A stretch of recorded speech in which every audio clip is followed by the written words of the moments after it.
All right, our final panel I will refrain from describing as other.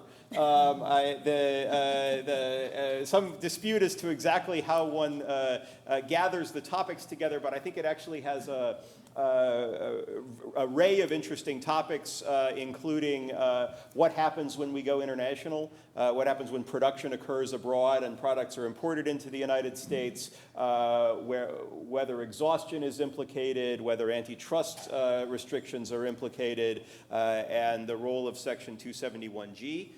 We have, yet again, a fabulous panel to talk about these issues. Our moderator is Professor Robin Feldman, and Robin is a professor at UC Hastings, where she specializes in patent law, particularly in the bio area, and antitrust law.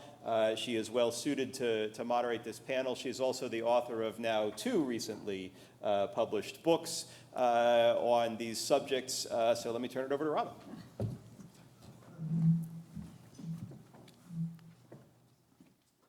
Thank you, Mark. Well, our topic, we've come to call this panel Exhaustion ourselves as we're planning for it. We will do our best not to exhaust either you or your intellectual property rights this afternoon, and to keep those of you who have agreed to stay with us as interested as possible. I want to start the panel today by sketching out some of the basic concepts in this area and some of the undecided areas, because exhaustion and the different topics we're going to talk about here that relate to it is an area that is in flux. The licenses written now are likely to be tested under a vastly different legal terrain if they do come to court. And so we'll do our best to try to offer some thoughts on how to navigate the uncertainty now. So exhaustion represents a clash of 2 concepts. The first is that patent holders should be able to organize their productions in an efficient manner. And the second is that patent holders cannot control a patented item once it has been properly sold into the stream of commerce. So the notion that a patent holder can't control a patented item once it gets into the stream of commerce through a proper sale is called either the first sale doctrine or exhaustion. They're interchangeable terms. I use the term exhaustion. And it has its roots in property law, not intellectual property law. And the basic notion is that you should be able to do what you want with a physical item once you buy it. So if I sell you a hammer, you should be able to hit whatever nail you would like with it.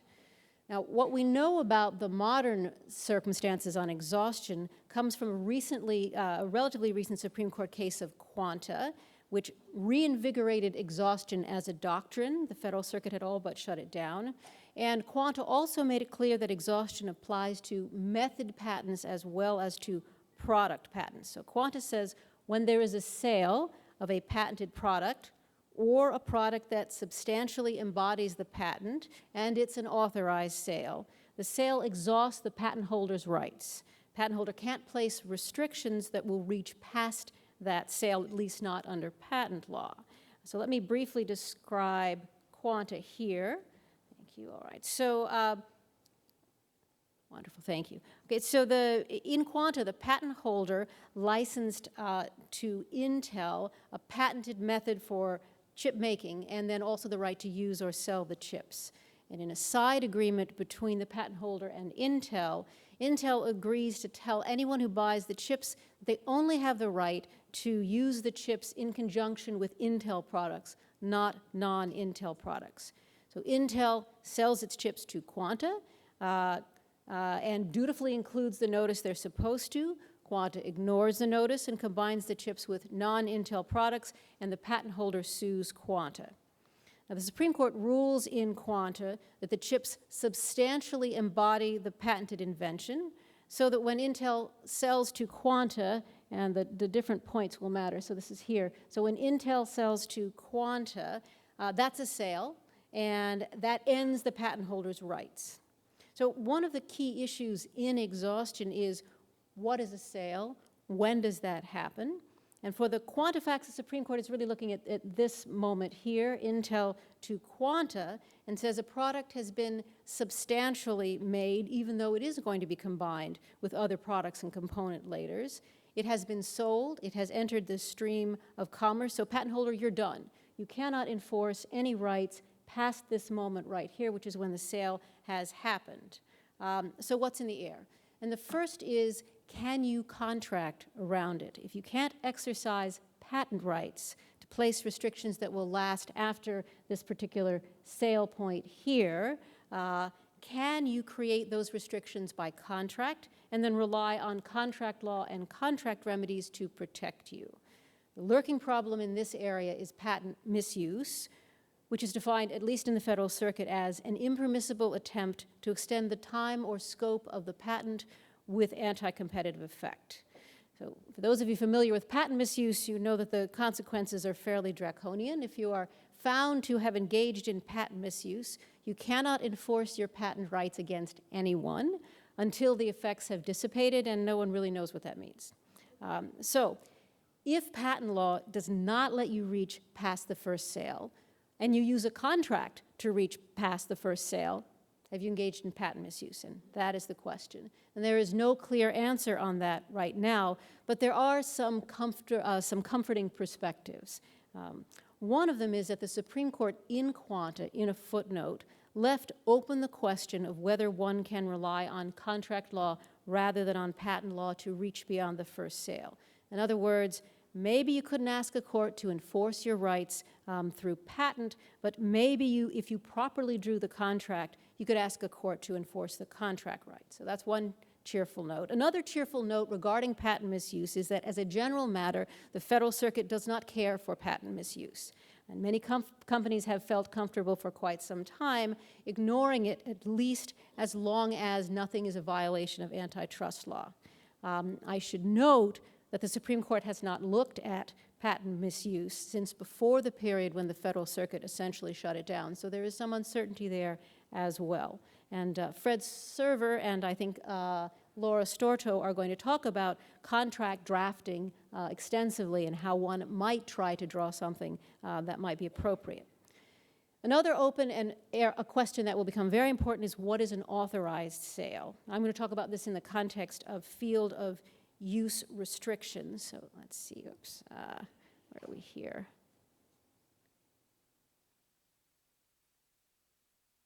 Okay. Let me go back to quants. These are field of use restrictions. And field of use restrictions are fairly familiar to a lot of folks in this area. You want to sell to somebody, give them the right only in a certain type of area, and then you will sell to somebody else for a different field, or you'll do it yourself, but it is a way to try, again, to maximize the most efficient production you can of what you have. So those are field of use restrictions. And excuse me, I just skipped here for a minute. I'm going to catch up here. Okay, so what we know about field of use restrictions comes from within this context, comes from a 1938 case. And that seems like an awfully long way to go back, but it really is the most important part of what we're talking about. So Quanta tells us that once there is an authorized sale, you can't restrict the sale beyond that to a particular field of use. So that's, again, this point in Quanta. So are there things that you can do at this point when you are the patent holder licensing at this point that will have the effect of restricting the field of use that this particular authorization, this particular product ends up working in? And so for that, we need to go to the General Talking Pictures case. That's here. This is the 1938 case. And here, the patent holder licensed a manufacturer to make their patented amplifier tubes. The manufacturer was licensed to sell the tubes only for use in home equipment, not for use in commercial equipment. And the manufacturer went ahead and sold the tubes to a commercial movie company instead. Patent holder sued the commercial movie company, essentially saying, you are using our patented tubes, we are exercising our patent rights to stop you.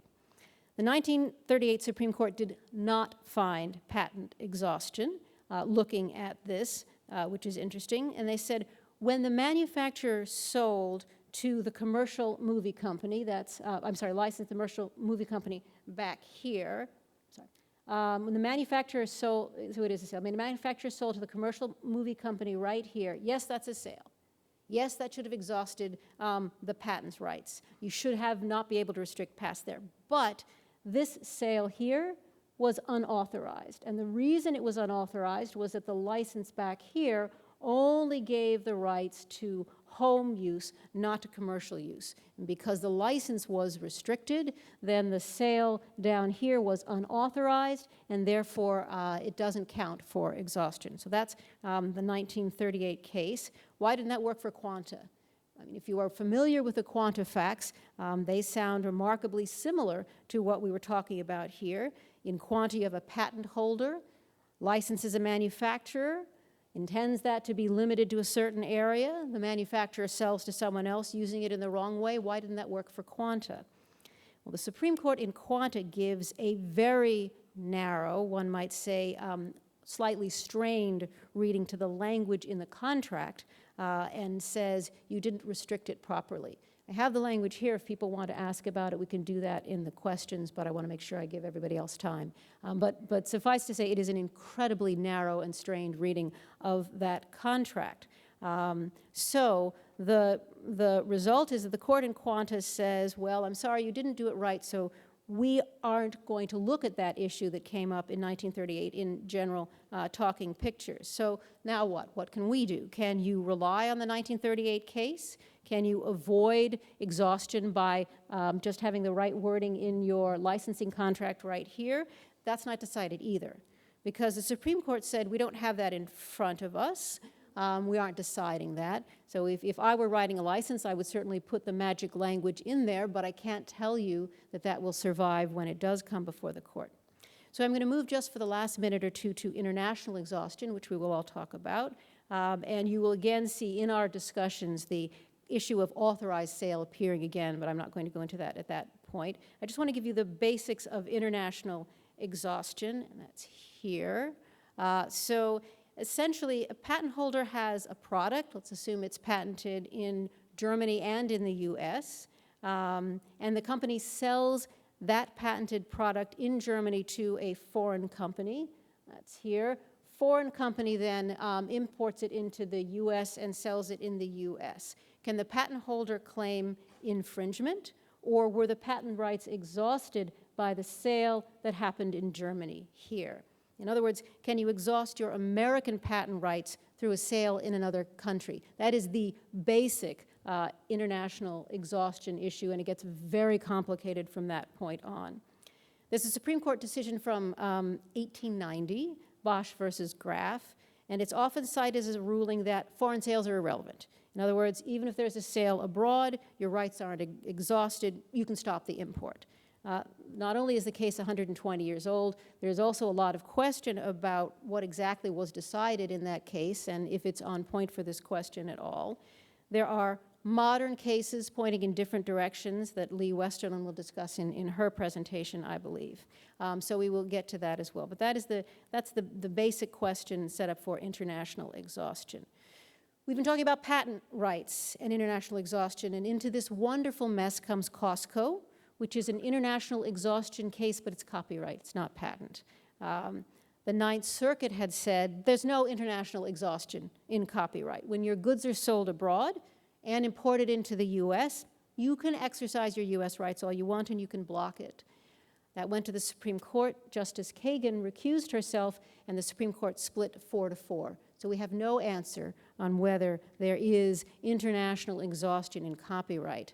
About 10 days ago, the Supreme Court granted cert in a case that has this question at its heart, and that's the Wiley case. So we will now have a chance to see whether, fully constituted with Justice Kagan on board, if they can come to a decision and tell us whether international exhaustion exists.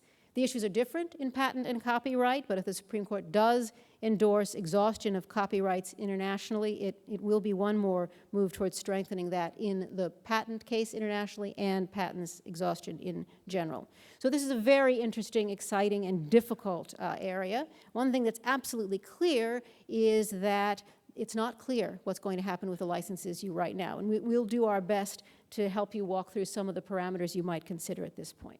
So I have the great pleasure now of introducing our panelists today. And I want to note at the outset that our panelists are presenting their own views and not the views of the organization that employs them.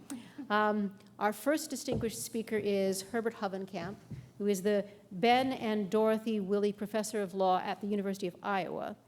He is a fellow of the American Academy of Arts and Sciences, and in 2008, he won the Justice Department's John Sherman Award for lifetime contribution to antitrust, which is a wonderful and very well-deserved award.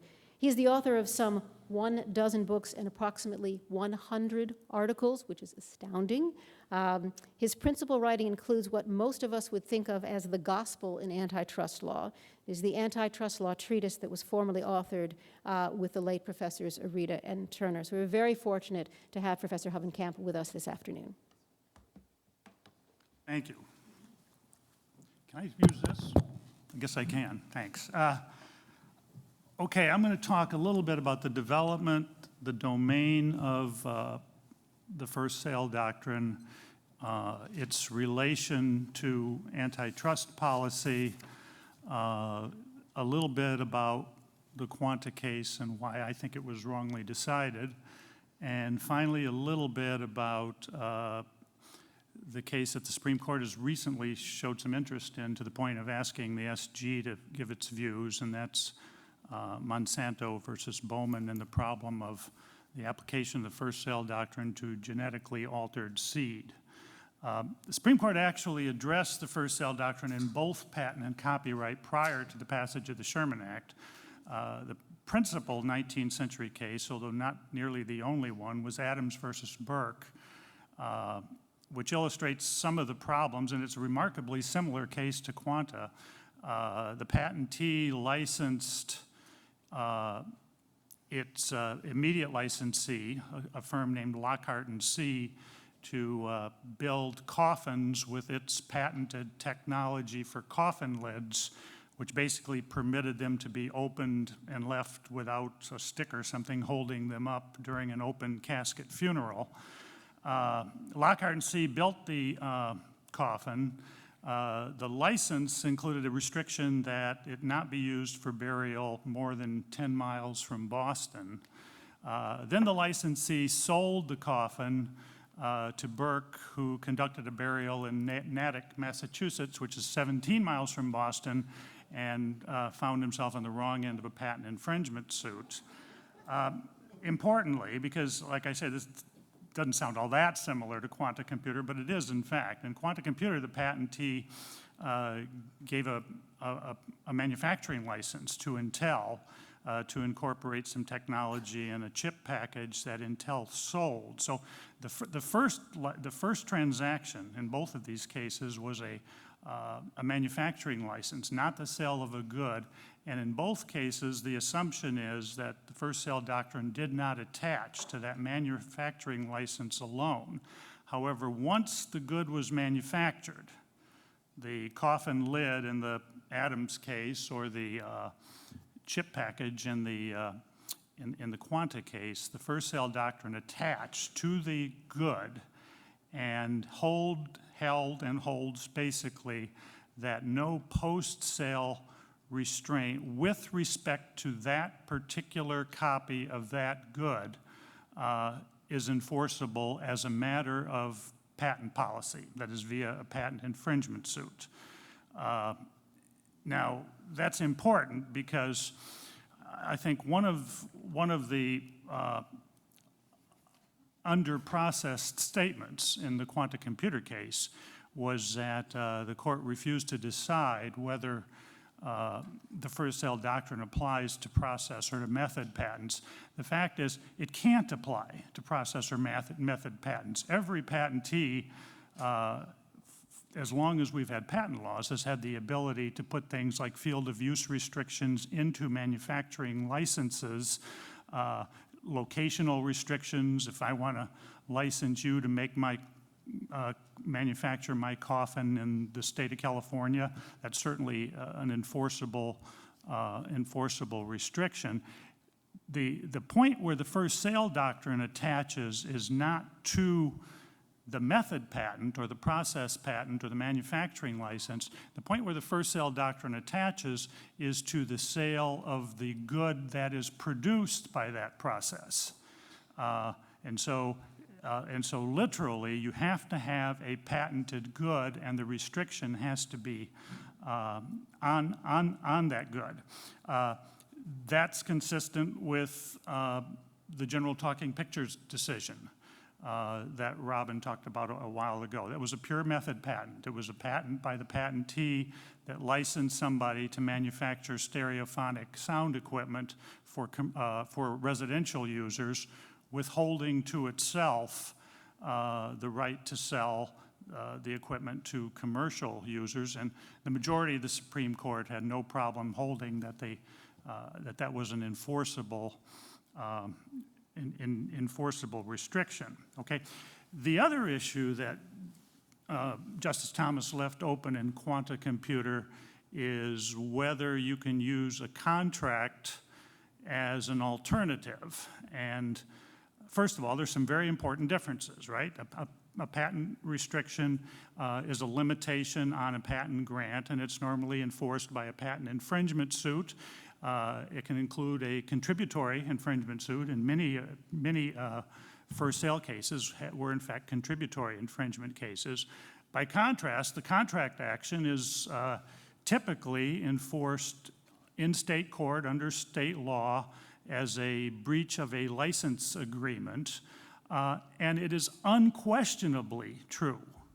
It is unquestionably true that a bona fide contractual license agreement is enforceable. I mean, just think about that for a second. First of all, it would wipe out the entire antitrust law of vertical restraints, right? In a typical dealer franchise agreement, Ford sells a car to a car dealer. That's a sale. That car presumably is covered by multiple patents that Ford owns, and Ford will put a locational clause in that dealership agreement. You can only sell Fords from Iowa City, Iowa, for example. Very likely, it's almost universal, it will put an exclusive dealing clause in that contract. You can't sell Chevys or Chryslers as new cars from your Ford showroom, and it will put in a tying clause, a full line forcing clause. You have to sell all of the models, and never once in what I'm sure are 3,000 or 4,000 vertical restrictions cases has anybody suggested that the first sale doctrine prohibits Ford from having a distribution contract that restricts that Ford dealership's ability to sell that car in that fashion. Now, there might be competition concerns. There might be concerns about resale price maintenance or tying or vertical territorial restrictions. I'll get to that in a second. But a bona fide contract, which is enforced by a breach of contract suit or by termination in lieu of a breach of contract suit, normally does not raise any first sale issues, even though the good in question was both sold and subject to one or more patents. Okay, now, I want to say a few words about the relationship between the first sale doctrine and antitrust policy.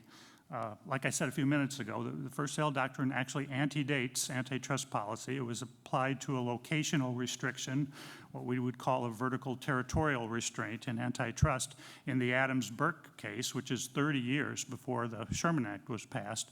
It was also applied in 1908 to a copyrighted book in Bobbs Merrill versus Strauss, in which Bobbs Merrill, an Indianapolis publisher, sold a book to Macy's department store with a license restriction that it could not be sold for less than $1 at retail.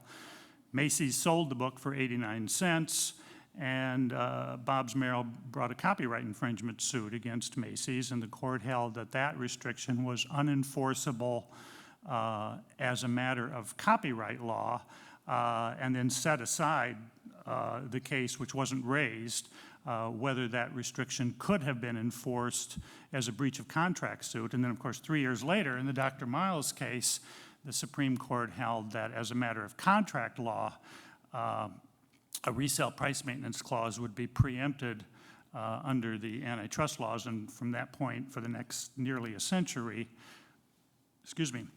resale price maintenance was unlawful per se. After those cases, and beginning with Henry versus A.B. Dick in 1912, nearly all first sale cases that reached the Supreme Court involved antitrust claims as well in some way or the other. Henry versus A.B. Dick was what we today call a variable proportion tying case, in which A.B. Dick sold a mimeograph machine and required its purchasers to use its own ink. When the owner of a stationery store sold an owner of the machine a jug of someone else's ink, A.B. Dick brought a contributory infringement suit against him, and the Supreme Court enforced the post-sale restraint in that particular case. The only time that the Supreme Court has ever created an exception, really, or refused to acknowledge the patent exhaustion doctrine. It also contained a sentence, one sentence in a fairly lengthy opinion, saying that it saw no reason to apply the antitrust laws. The Sherman Act had been passed 22 years earlier. Interestingly, however, when Congress did not like Henry versus A.B. Dick, and the Woodrow Wilson administration passed the Clayton Act in 1914. Interestingly, however, they did not amend the Patent Act in order to change the first sale doctrine. They actually added an anti-tying provision to the antitrust laws. Then 2 years later, 3 years later, in the motion picture patents case, which raised first sale issues, what we would today call misuse issues, which Robin mentioned, and antitrust issues, the court reverted to a pretty hardcore form of the first sale doctrine, and has done so ever since. The most recent case prior to Quanta Computer was Univis Lens, in which the lens manufacturer invented a fused bifocal. This was the old-fashioned bifocals with the lines down the middle of the lens. Top and bottom lenses had different focal lengths. Univis patented the lenses themselves, but also patented a grinding process which it licensed to ophthalmologists so that they could fit the lens to your particular prescription. And in that case, very interestingly, the court held that the first sale doctrine barred a resale price maintenance provision. Univis tried to force ophthalmologists to charge a certain price for the lenses, barred the enforcement of a resale price maintenance provision, and that restraint covered both the lens and the process insofar as the process, the grinding process, was pertinent to that particular copy of the lens. That is to say, what you got when you bought, if you were an ophthalmologist and you bought one of the lenses, is you got a right to enforce the restriction with respect to that particular that particular lens. These were all antitrust cases as well as first sale cases. They all raise the same issues. Importantly, they all come out of a period of very strong hostility on the part of the Supreme Court to vertical practices. Resale price maintenance was illegal per se for almost a century. Maximum resale price maintenance, stipulating the highest price a dealer could charge, was per se illegal for almost 40 years. Vertical territorial restrictions were per se illegal until they were until the Supreme Court reversed itself in the late 1970s in the Sylvania case. And tying was said to be per se illegal and remains technically per se illegal to this very day, okay? I say that because within the last 20 or 25 years, we've taken a very much an about face on all of those positions. And today our attitude towards distribution restraints is in fact quite benign. Resale price maintenance and both maximum and minimum are covered by the rule of reason. Vertical territorial restraints, the same, and virtually none of them are unlawful. The tying per se rule survives by virtue of the Supreme Court's failure to overrule it. But every time the Supreme Court has had a chance, it's narrowed it down a little bit, most recently in the Illinois Tool Works decision 4 or 5 years ago. And significantly, the government was on the defendant's side in several of those cases, including the Illinois Tool Works case and the recent Ligon case about 3 years ago that overruled the per se rule against resale price maintenance. Nevertheless, the government took the strong position in Quanta that the first sale doctrine ought to be applied the way it had always historically been, which means it's a per se rule. You don't have to show anything about market structure. You don't have to show anything about injury to competition. You don't have to show anything about injury to innovation. You don't have to show that a post-sale restriction harms or furthers innovation.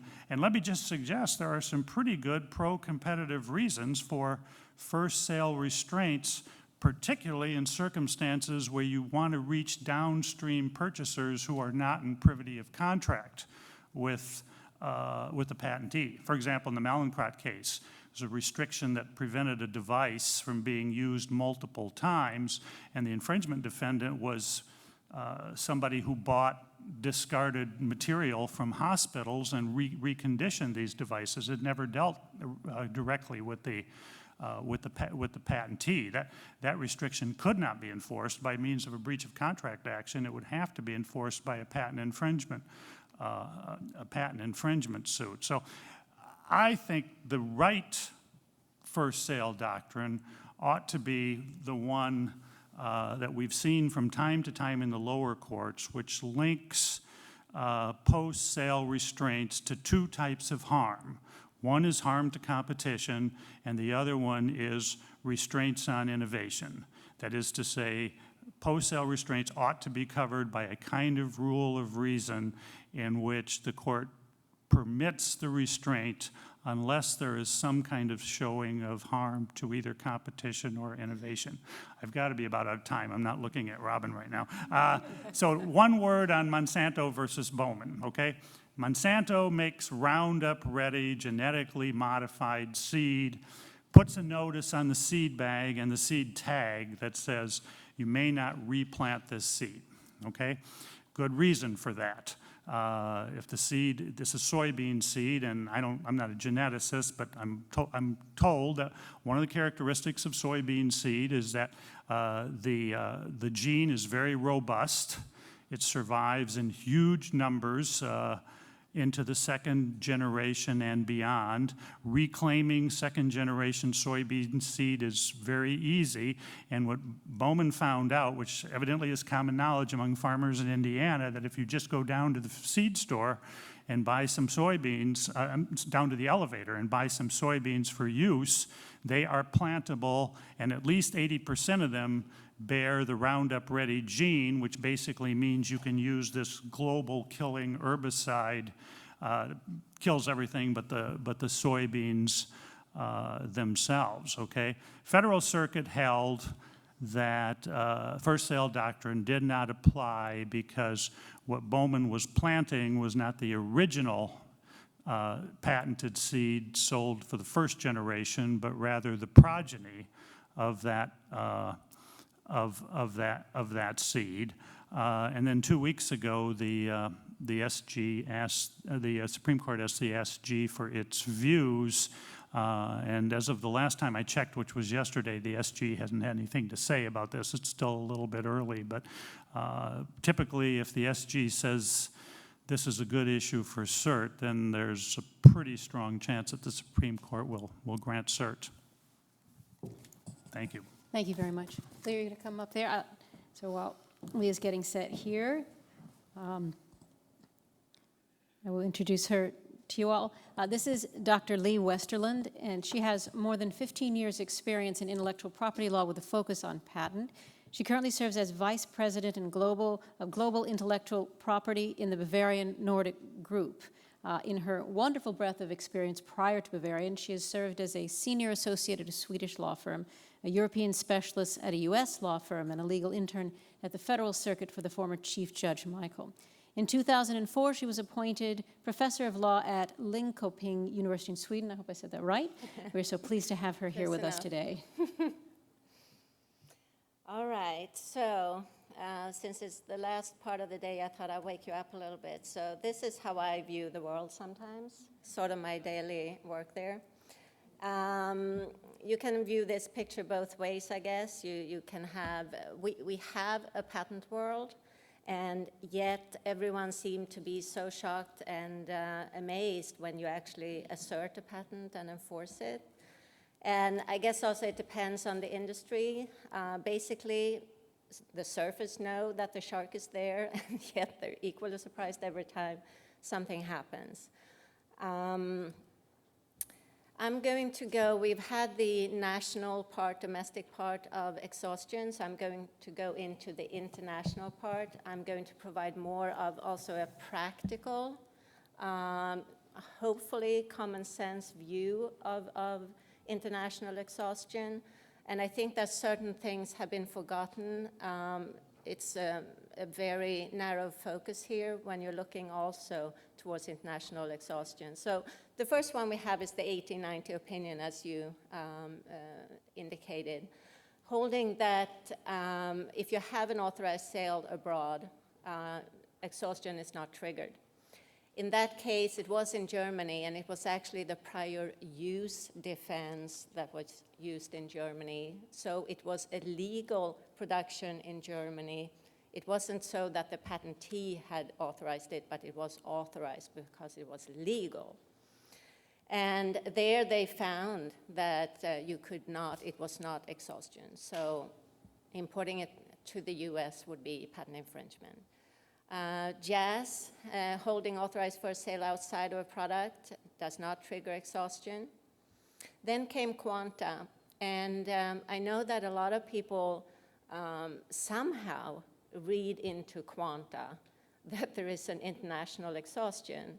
I read that case, and I read it again, and I read it a third time, and I do not see it. You can argue on a tandem that somehow they left that open, and apparently therefore there could be an international exhaustion. Federal Circuit in the 2011 opinion doesn't really, there are no arguments about international exhaustion in that case. Since it's an ITC case, which presumably means that they have to import products that should be stopped, I think they should have argued it, but I don't see it argued. The only thing they argued there and they decided on was whether it was authorized or not. They found exhaustion, though. In a Northern District of California case, LG Electronics versus Hitachi, that later settled, I read that case recently also, and they found international exhaustion based on a very, very strained reasoning. They refer to Bosch as if Bosch had concerned an unauthorized, although that word does not appear anywhere in that opinion. They simply do not say that. It wasn't appealed since it settled, so in my mind it's still open, but there are some problem out there.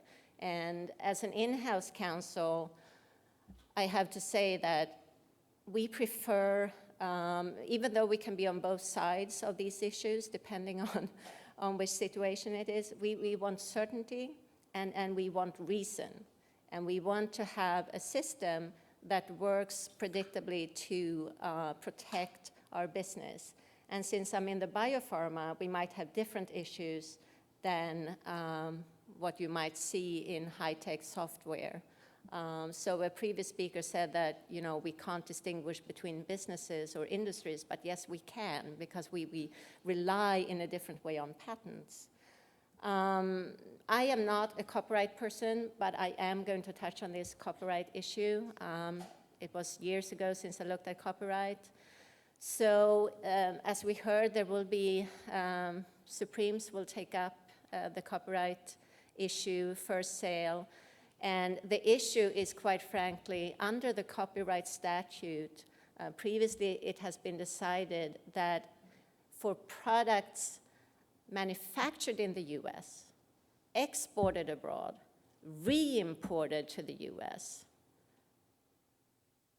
their exhaustion applies. So it's because the statute says made under or made in under this title. So what the Supreme Court now is going to look at is whether, if it's manufactured abroad, that would also exhaust. And this is very different. There is nothing in the history of patent exhaustion that indicates that where the product is manufactured has any relevance, and it shouldn't be. And I try to recall in Europe and in Sweden, for example, I do believe that there is global exhaustion for copyrights, whereas there is regional exhaustion for patents. And there is a reason for that, which I will come to in a bit. So again, rule of reason, please. If we look at policies and consequences. So first sale exhausts patents. Whether it's manufactured here or abroad does not matter. It is the first sale. If we were to do extraterritorial reach for, or try to have manufacturing in there and extraterritorial reach, that will just commingle everything. And if we were to do like the copyright for now and sort of implicate that if it's manufactured in the US, exported and then imported, well, then all the manufacturing sites would go abroad, at least for some industries. So that does not work. And then it's first authorized sale exhausts patents. And here, there is really no decision saying it has to be authorized by the patentee. Bosch definitely does not say that. It refers to foreign sale that was legal under foreign law. And that was a prior use defense.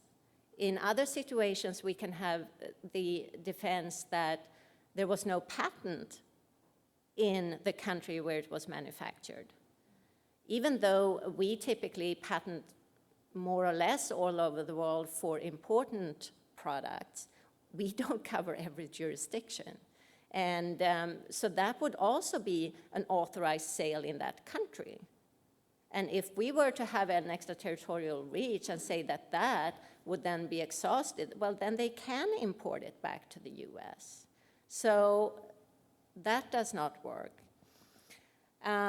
We also have policy concerns, and I'm going to bring this up because here in the United States, I have only heard the exhaustion doctrine talked about the unfairness that the patentee in any potential case could possibly get revenues twice, instead of capturing first in a contract, for example, for every. Well, when it comes to international exhaustion, we have different issues. And I'm going to take a concrete example.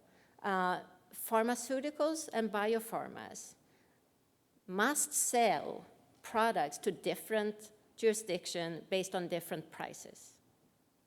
And if we are going to sell to third world countries, for example, and not come up towards a compulsory license, we can sell nothing at all, but only the generic or biosimilar can sell, we have to lower our prices in such countries.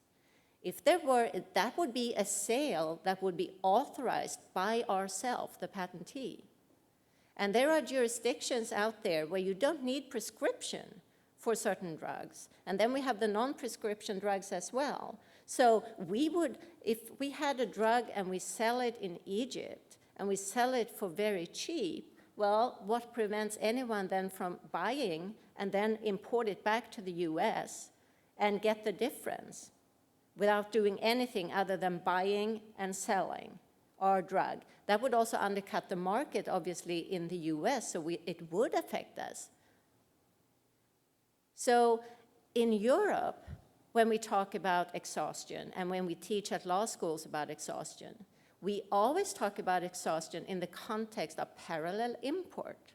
That is the basic consideration behind the exhaustion doctrine, international exhaustion doctrine. Because in Europe before, for those of you who don't know, in Europe when you get a patent, it's not a patent, it's a bundle of patents, national patents. And what it used to be was that it was only exhaustion within each nation. If you sell it in Sweden, it's exhausted in Sweden, but you can still sue them in Norway. However, it was decided to have regional exhaustion, but that is a trade consideration. So exhaustion in other parts of the world is viewed based on trade considerations and stopping parallel import so that you can sell in other countries at different prices without undercut your own market in your own country or other countries. So that is something to remember.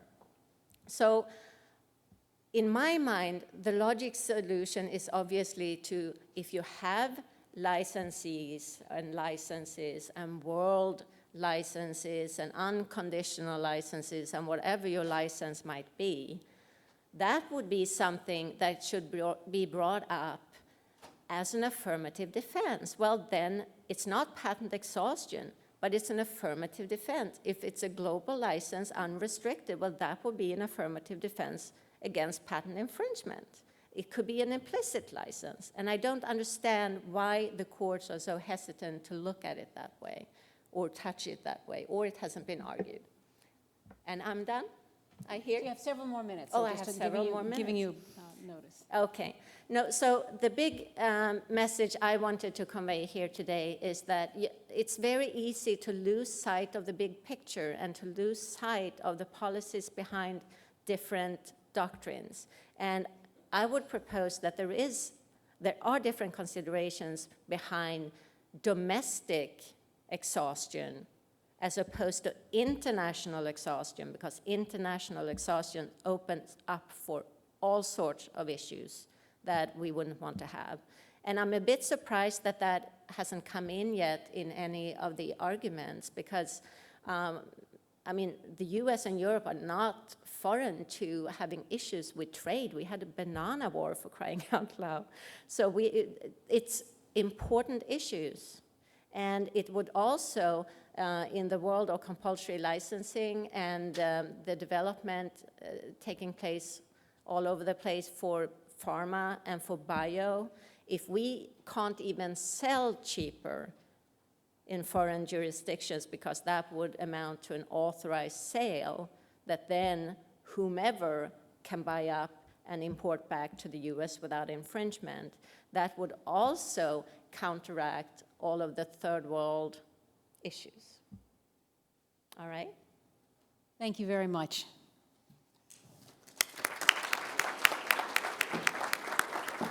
All right. I'd now like to introduce Fred Server, who is a partner at Wilmer, Cutler, Pickering, Hale, and Dorr, and he's former co-chair of the firm's Technology Transfer and Licensing Group. He has represented some of the most significant and highly regarded strategic alliance transactions in the history of the life sciences industry. And his clients have included a long list: Millennium, Bristol Myers, Wyeth, Becton Dickinson, Novartis, and many others. Dr. Server holds a wealth of academic credentials as well, including a JD from Harvard Law School, an AB degree summa cum laude and Phi Beta Kappa from Princeton, an MD and a PhD from Stanford, and postdoctoral fellowships at Johns Hopkins and Harvard. He's also written 2 recent law review articles, both in the Hastings Science and Technology Law Journal. And it's a pleasure to welcome Dr. Server. So my presentation focuses on the question of whether, following the U.S. Supreme Court's Quanta decision on patent exhaustion, a contract-based restriction on a patented product following an authorized sale of the product is enforceable through a breach of contract claim.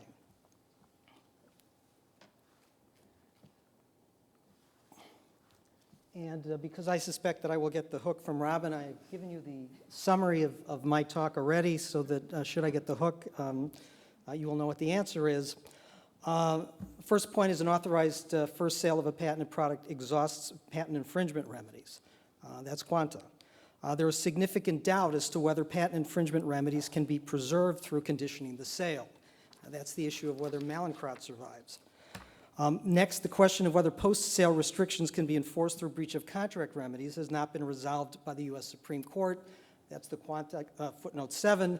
And then finally, nonetheless, the weight of the evidence indicates that at least some post-sale restrictions are enforceable through breach of contract remedies.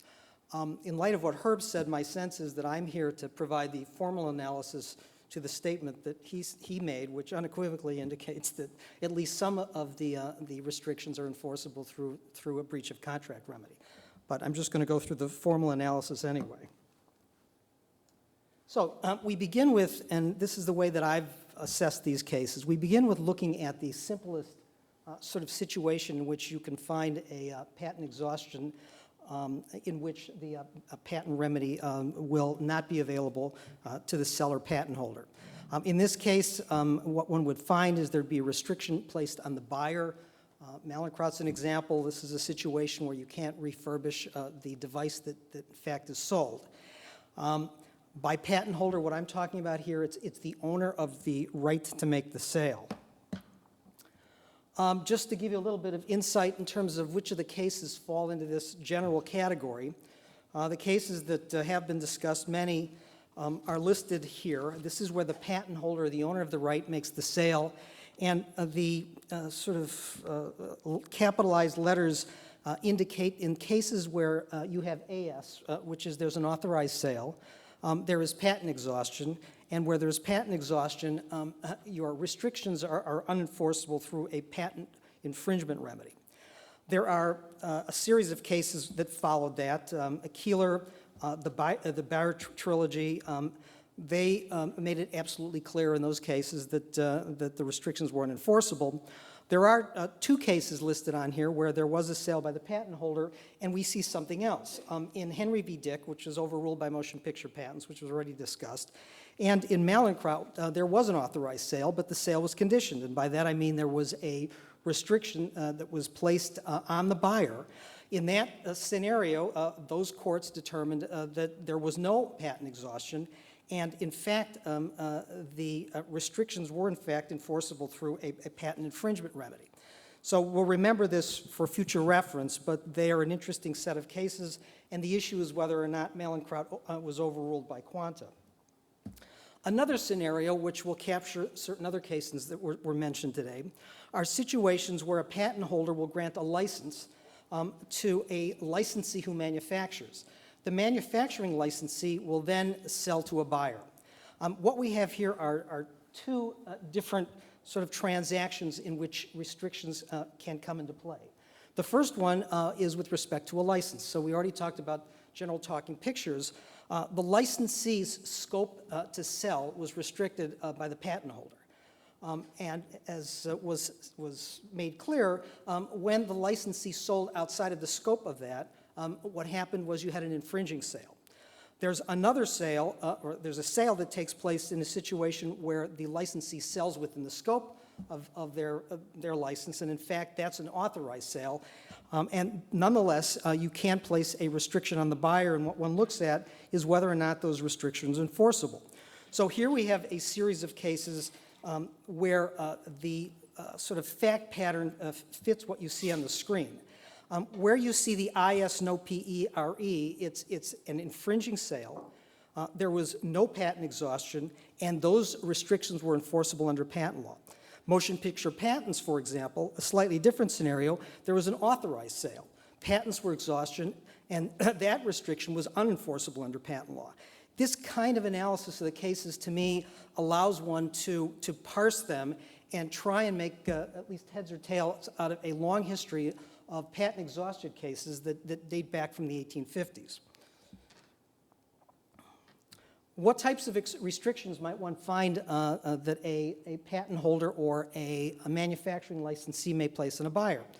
Well, we've heard about all of these already. I'm not going to go into detail. Use restrictions, territorial restrictions, customer restrictions, tying obligations, resale price restrictions, and also payment obligations, because I view the placing of an obligation to, for example, pay a royalty on use is a burden that is placed on a product that was sold. So to me, that's also a restriction that one has to ask, is it enforceable? So I think we've already established the Quanta holding will make the point that the authorized first sale of a patented product exhausts patent infringement remedies. Before we move beyond that, there still is a question. I've already mentioned the possibility of what I call others have called the conditioned sale doctrine, a means of preserving patent exhaustion remedies by somehow conditioning the sale such that the buyer is contractually bound to a certain restriction, and should that not be honored, then according to certain cases, there was an argument that no exhaustion of the patents, and then you could pursue patent infringement remedies.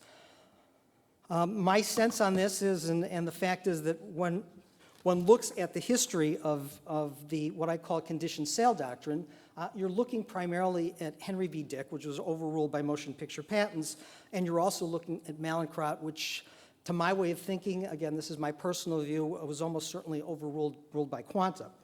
But there's a debate about this. I mean, some of the commentators are even in attendance here have felt that clearly the Mallinckrodt case was overruled. There's even a case at Kentucky District Court which has held that Mallinckrodt was overruled. And there is also some argument that one will find that it might not be. There are commentators who argue that it wasn't overruled, it shouldn't be overruled.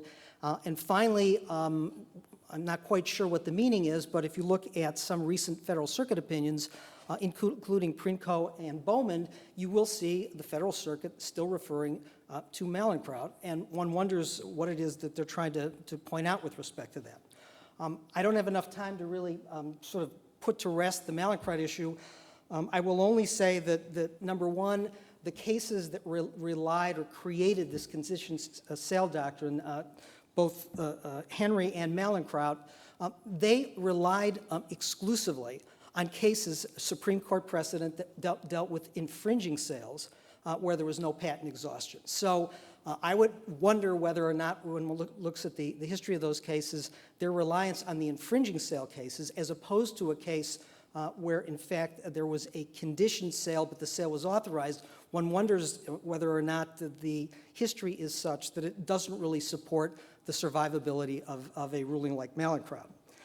The other thing is, that I would point out is Quanta itself. In Quanta, the court, which, and I should have pointed out, but Quanta falls into a series of cases where there is a patent holder, there's a manufacturing licensee, and there is a buyer. In that scenario, what the court focused on and what they hung their opinion on was the conclusion that an authorized sale had taken place, and on that basis there was patent exhaustion. The court found no need to spend time asking the question of whether an enforceable contract restriction had been placed on Quanta. To me, I read that as the court concluding that an authorized sale equals patent exhaustion, and whether there is a contract restriction on the buyer in that context is irrelevant to the issue of whether you've lost your patent infringement remedy. So that's how I would argue that. But what's important for what I'm talking about is the following. If there's significant doubt as to whether or not you can preserve your patent remedies by conditioning a sale, a la the Mallinckrodt approach, it makes the breach of contract remedy essential for a patent holder who wants to exert some control over a product that it sells. Which gets us to the question of where are we with breach of contract remedies.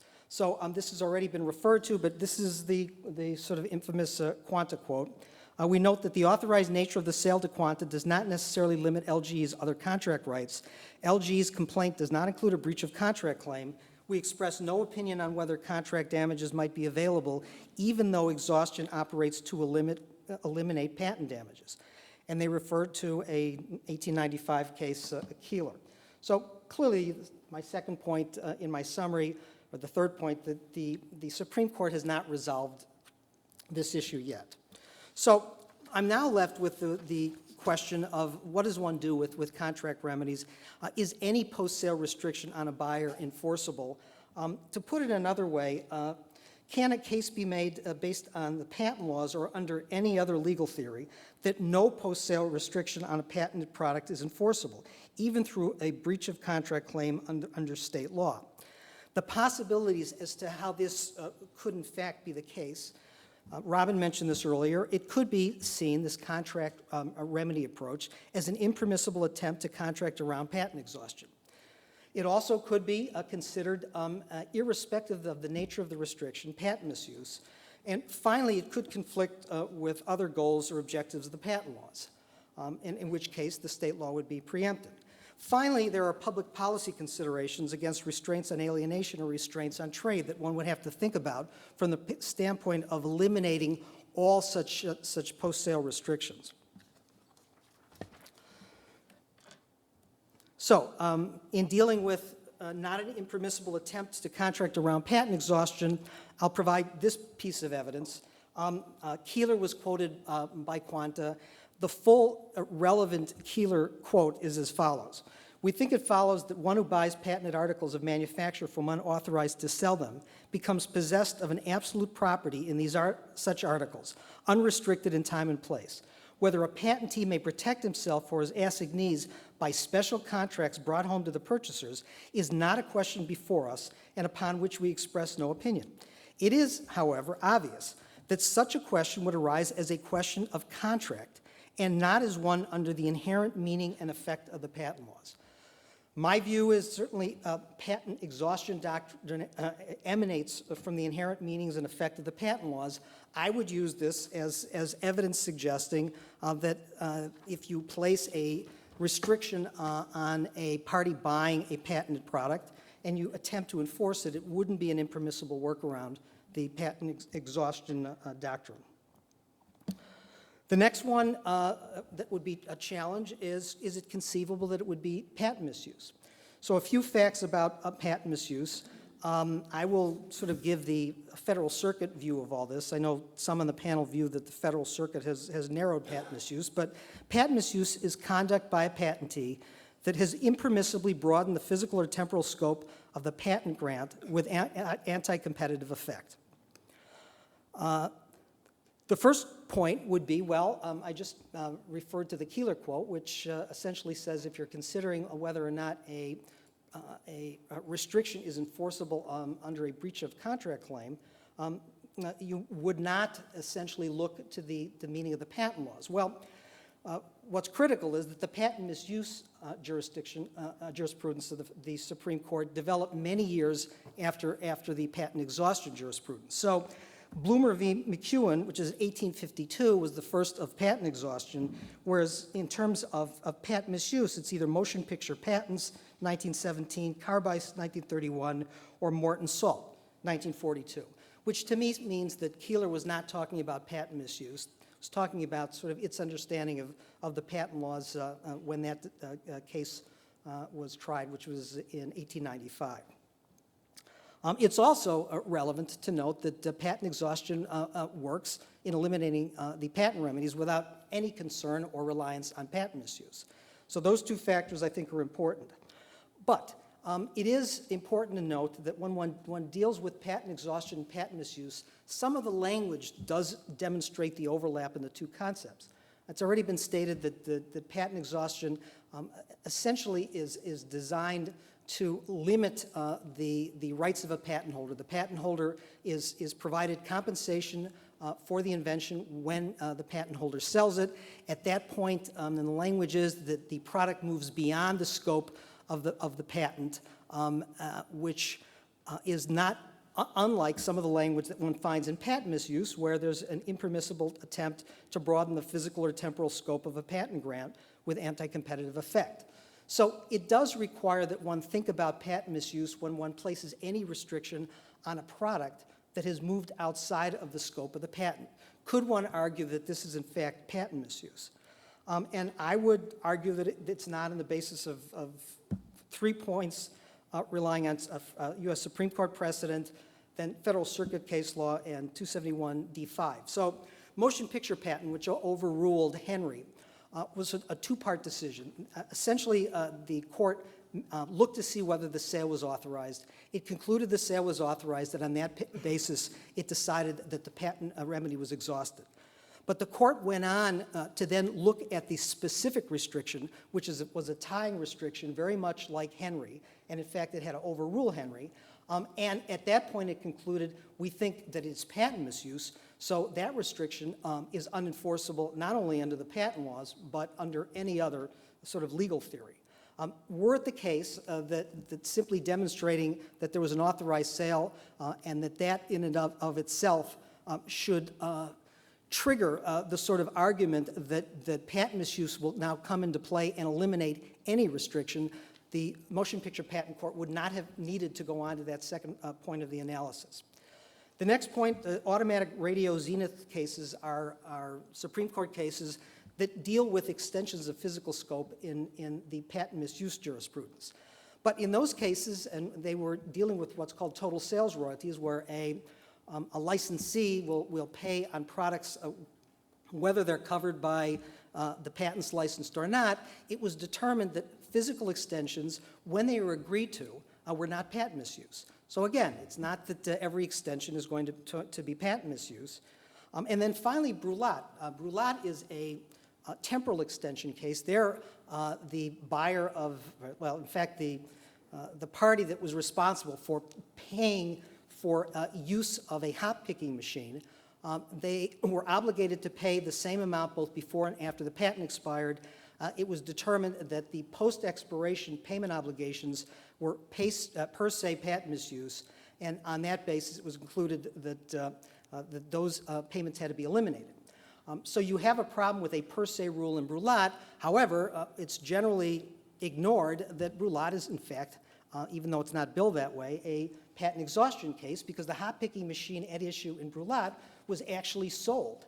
And the court's conclusion was not that, in fact, payments should not have been made after the sale. It was only that payments should not be made after expiration of the patents, which would say that prior to expiration of the patents, but post-sale exhaustion, those payments, those burdens on the product were acceptable.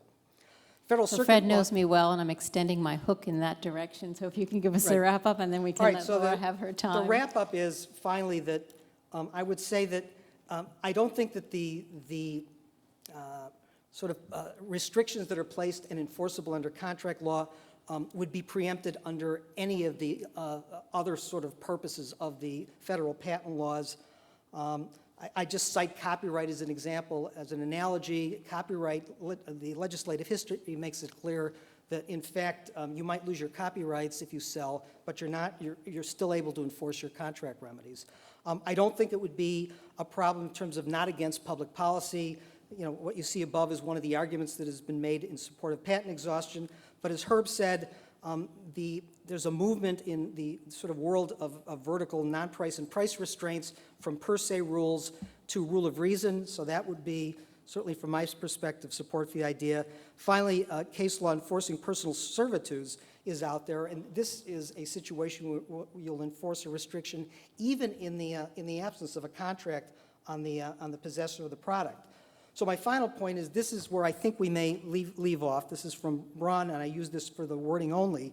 Express conditions accompanying the sale of a patented product are contractual in nature and are subject to antitrust, patent, contract, and other applicable laws, as well as equitable considerations such as patent misuse.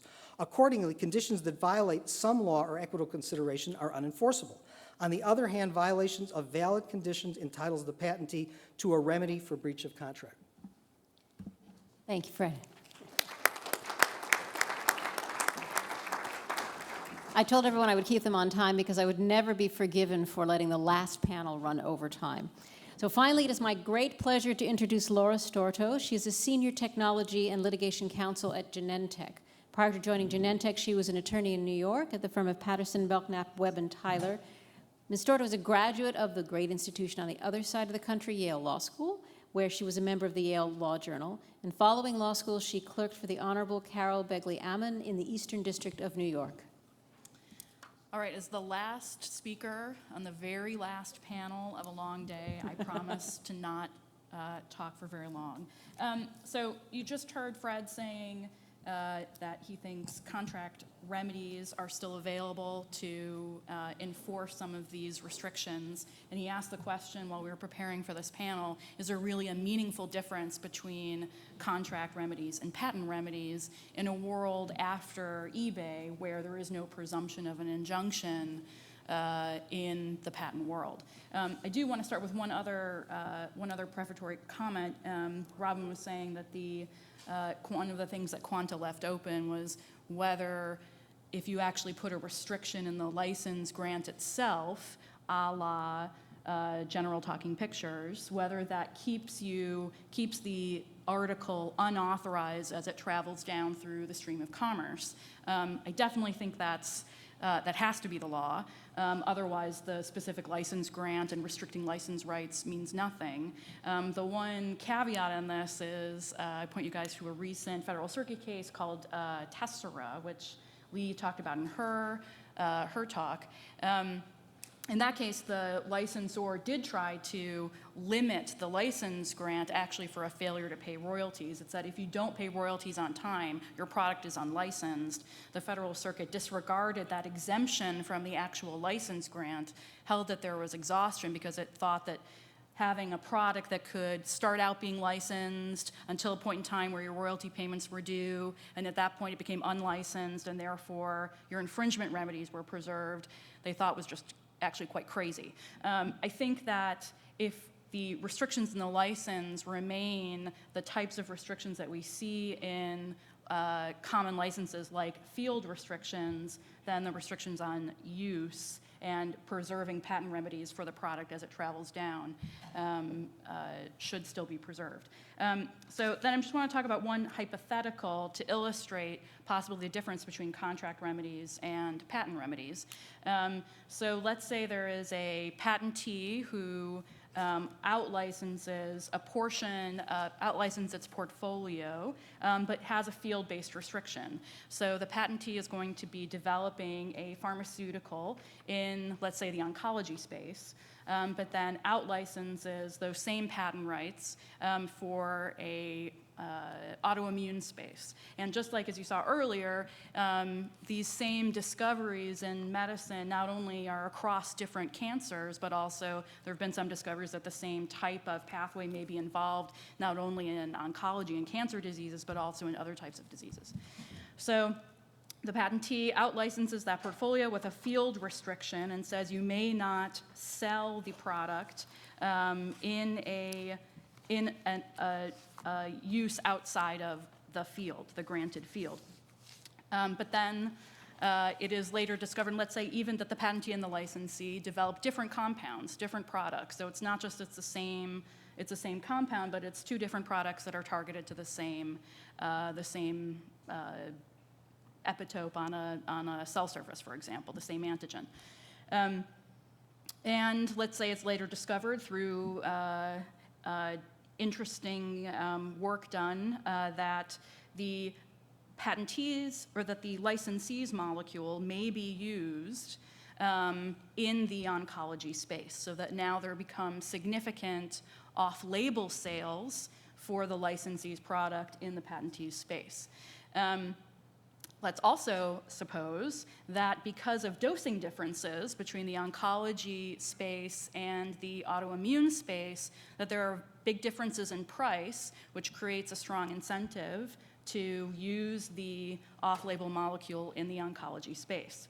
Let's also assume, to make this easy for me, that the licensee is improperly off-labeling marketing its product for off-label uses in the oncology space. This is not something that is permitted under US laws as a regulatory matter.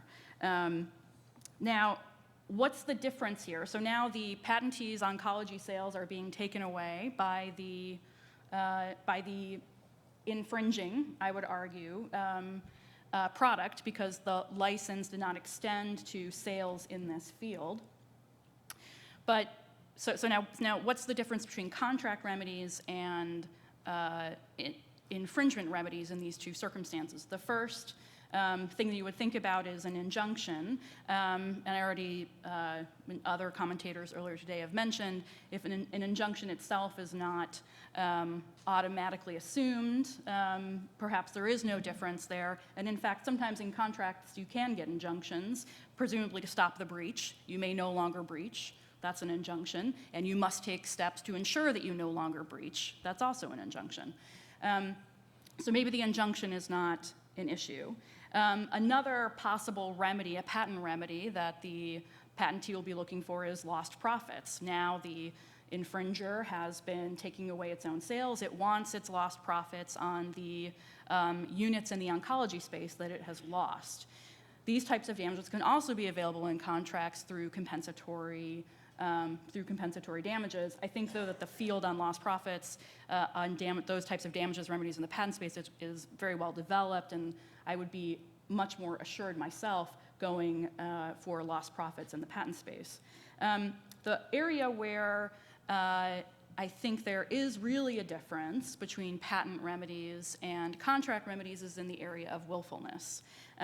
So that is essentially, I mean, in order to get an enhanced damages remedy in the contract space, you have to argue that there's been a tort. You have to argue for punitive damages because you're only going to be getting compensatory damages on contract claims. So the question is there a difference between actions that would give rise to a tort and actions that would give rise to willfulness? I think there probably is. And so the willfulness remedies will wind up being important in the infringement space. For example, in this circumstance where the licensee has been improperly off-labelly marketing its own product for sales in the patentee's field. Another very obvious problem with relying on contract remedies in this space is the problem of privity, with which Herb mentioned earlier.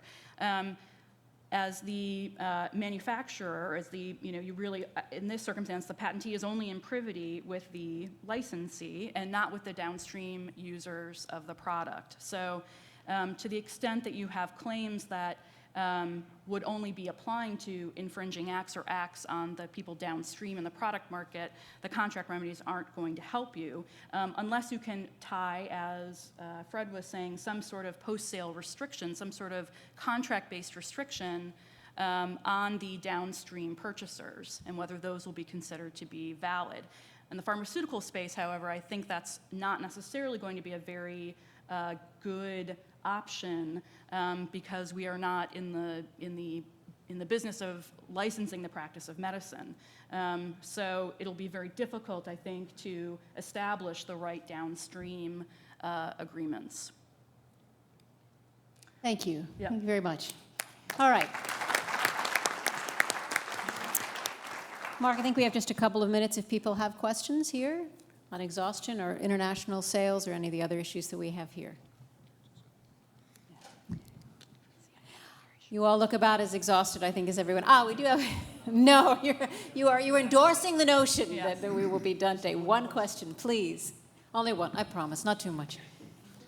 Oh, we talked a lot about patents and exhaustion and how unclear it is now about what post-sale restrictions might be enforceable and which ones aren't. But I haven't heard any summary from anyone on the panel about how clear it is what post-sale restrictions are enforceable in the absence of a patent. Under all this, common law. You mean under the absence of any IP right? Because they are clearly covered under copyright law. Well, like I would argue that the dealer restrictions that Ford has are not dependent on its patents. It's and that the same Colgate has the same thing for its toothpaste. You can distributor restrictions and all that. If it's not an antitrust violation, what are the public policy and other things that limit post-sale restrictions, contractual post-sale restrictions? They're covered to the extent they don't raise a federal issue. They're not covered by a relevant IP right and are not addressable under antitrust law. They come under this very amorphous body of rules with respect to personal property servitudes, where the law is all over the place, but the trend is to, I believe the trend statewide is to find them not to be enforceable. So let me just comment that, there is a recent article, I don't know how recent, but from Glenn Robinson on personal property servitudes, which was something that I was looking at sort of as you move away from patent protection, you're now in a space where your product, even if it was once patented, is no longer patented. So can you place an obligation on a user? Personal property servitude is different in the sense that it affects third parties to the extent they're enforceable. In his article, he cites 4 cases where there have been special circumstances where personal property servitudes have been permitted. One example is a Clairol case where they put a restriction on a sort of a hair product, and the product was to be sold at a lower price to professionals and a higher price to people who used it for themselves. The issue was that somebody was buying it for professional use, but at least seemingly for professional use, but they were then now selling it to retail, so they had a larger margin. And the problem was that they weren't including the instructions on how to use it. So There was a concern on the part of Clairol that, that their good name was going to be damaged, and they actually were sort of enforcing this against this party. But I agree with Herb. I think when you get into the personal property servitude issues or equitable servitudes, it is a murky business. I only use it as an example to say there are some circumstances where you can enforce post-sale restrictions even in the absence of a contract. Let me just add one more sentence to that. I know you want to end, but in the context of long-term established dealer relationships, the supplier always has the atomic bomb in its arsenal, and that is dealer termination. And you don't have to have an IP right, you don't have to have any doctrine of personal property servitudes. You simply say to the dealer, you double-crossed me with respect to this prior sale by using the product in an unauthorized way. That's it, you don't get any more. And that is by far the most effective way that manufacturers have of dealing with recalcitrant dealers. I think I would conclude with two things. One is that the problems in these areas that we have personal property servitudes, we have contract law, we have intellectual property law, we have exhaustion. All of these things are coming crashing together.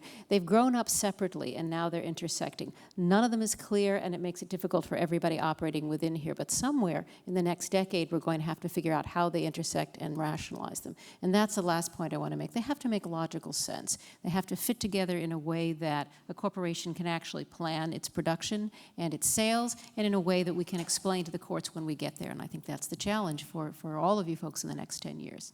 Thank you very much for joining us and staying for this panel.